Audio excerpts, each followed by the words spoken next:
This journey to black belt has seen its share of ups and downs. Mike began with many of the fundamentals needed to succeed in karate noticeably absent. Mike had always been a good student, but he struggled with some of the physical demands of karate. When we started, Mike couldn't do a single push-up. But as I mentioned before, this is a journey. I'd like to share some of the lessons we learned during this journey. One lesson Mike learned, which is extremely important to karate as well as any other endeavor, is the power of repetition. Mike studied the written portion of the katas numerous times, then he began to practice each move of the kata. But he quickly learned that he really didn't know the katas. So he practiced more, adding more and more repetitions, and slowly, the pauses that occurred between the steps of the kata began to decrease. The kicks in the katas, directed in the wrong direction, were now turned in the right direction. His mistakes began to decrease as he consistently practiced every day. He also noticed that when he took days off, his progression came to a halt, as if he were starting from scratch. Mike also learned that temporary setbacks don't necessarily equal failure. During this time at the karate school, Mike has had many setbacks that could have easily caused his career in karate to come to a screeching halt.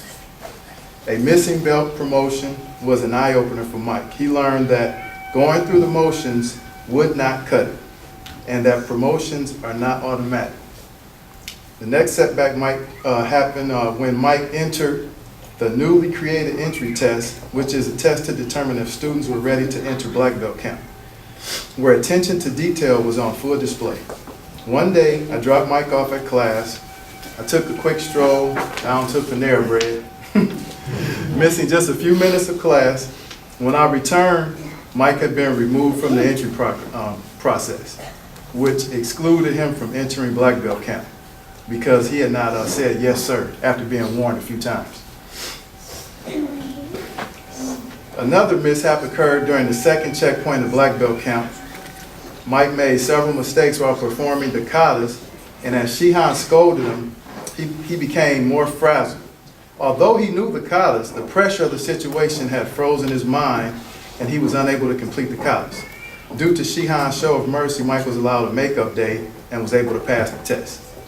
At last, one final setback I'll share. This occurred during the third checkpoint. They were doing their 1,000 kicks, and Mike was at about 730. They had to complete them in 20 minutes. And he tried this funky little kick with 2 legs and pulled a calf muscle.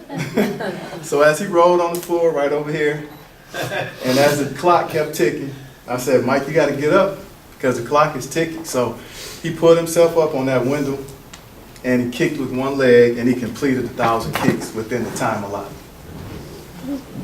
Mike also learned how to use his time more efficiently. Mike began high school this past fall, so along with all the stressors that come along with being a freshman, he joined an after-school gaming club. He was also chosen to participate in a peer-to-peer group that mentors other students. He serves at the church with the younger children, and he is participating in a writing program called One Earth Writing. Mike also voluntarily enrolled in an honors English class, along with his other classes, which include algebra, biology, history, and Spanish.